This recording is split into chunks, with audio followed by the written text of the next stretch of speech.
Hey guys, it's Miss Alina Mina here, and I wanted to do a first impressions on my current favorite palette right now. And I have worn it a few times, so I guess it's not really a first impressions, but I guess it's kind of like a review, I don't know, whatever. So it's the Too Faced Pretty Rebel palette, and it's a 10 eyeshadow palette. First off, love the packaging, it's super edgy.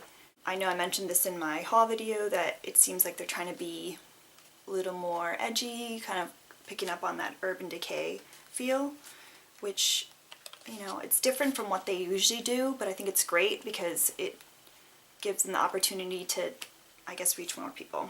Open it up, you get this little how-to glamour guide.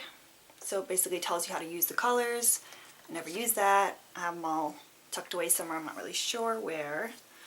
But this is what it looks like, and as you can see, it's textured, so it's actually pretty neat. It's almost like it's like bandaged. It is magnetic closure. When you open it up, it's got this really beautiful like large mirror on top, and these are all the colors. And we'll go ahead and swatch them. The one issue I tend to have with Too Faced palettes is I feel like they're not very all-inclusive or well-rounded, I guess. So I feel like for most of their palettes you can't just take that palette, aside from like the boudoir eyes and all that stuff. I feel like, yes, you can make looks with this, but it's not as versatile. So we will go ahead and swatch these little guys. There's 10 colors, so this should be fairly quick.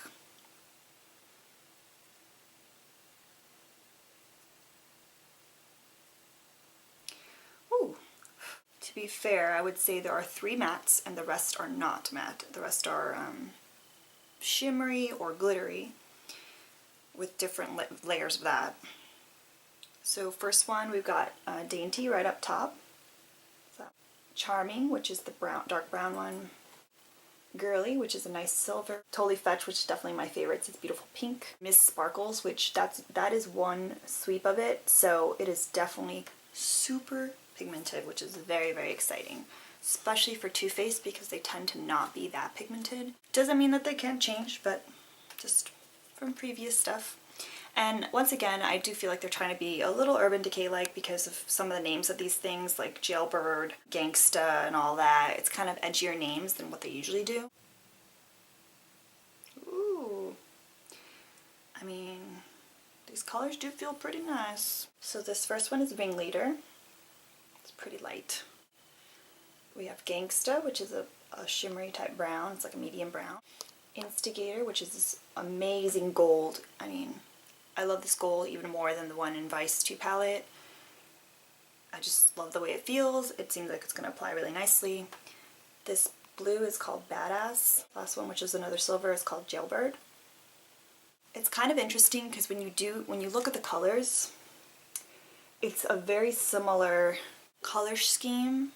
I mean, there's less eyeshadows obviously, but it's kind of similar colors to Urban Decay's Vice 2, like the bright pink, you know, there's a silver, there's a gold, a few browns, a dark sparkly black, and a dark sparkly blue. So, not saying that they're copying them, but this is a nice, if you like the Vice 2 palette, instead of having to bring that whole thing, you can just bring this along with whatever else you're going to bring. I wouldn't just carry this when I travel, so I wouldn't say it's all-inclusive. So this palette is $46 at Sephora or Ulta or whatever. I will say that I personally think that's a little overpriced because Vice 2 was $52, I believe, and I think you get 20 shadows with that. And they're roughly about the same size, maybe a little smaller, but there's more variety. This case I feel like isn't as sturdy as the plastic type cases, but I do like that it's a magnetic closure. It's not going to open up on you. I'm kind of an eyeshadow palette junkie, so I couldn't pass this one up, unfortunately, and the packaging is just so cute. But as far as whether or not you should purchase it, if you are into crazy colors and you like variety, I would purchase it. But if you're more of a neutral person, I mean, you're really only going to have this side over here to play with. So I would definitely say move on, get yourself a naked palette and call it a day. But for you rebels out there, Try it out. This is a limited edition palette, so if you do want it, you should snag it right away. I've heard many sad stories of people who didn't get the Tart of Giving, or who people were waiting on. A few of my favorite things, or didn't get Vice 1 when it came out, like me. But yeah, so limited edition, make sure you pick it up. I know there are some Sephora stores that have already run out. I got mine at Ulta, but you can also buy it online, and I will link it below. But yeah, hope you guys enjoyed this video. Thumbs up if you liked it. Be sure to subscribe and check out all my other videos. Hope you guys have a good one. See ya.